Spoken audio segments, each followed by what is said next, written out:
My name is John Carullo. I'm the founder and CEO of Synetics International. We manufacture laser hair growth devices that are FDA cleared.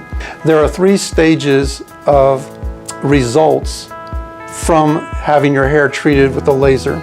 The first stage is it stops the hair from falling out any further. 99% of all patients see their hair stop falling out within about 8 weeks. When you're dealing with hair loss, it is so important to stop the hair from falling out because it's a progressive disease.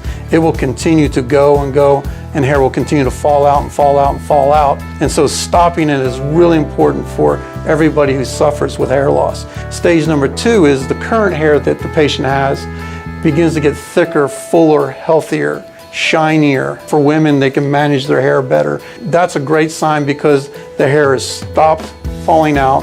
The hair is now processing the energy.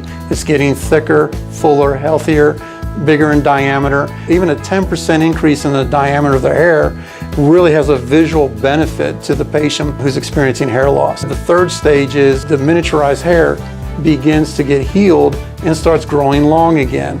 So now in the third stage, you can start seeing hair start to grow again where there wasn't hair, where there was thinning and maybe balding starting.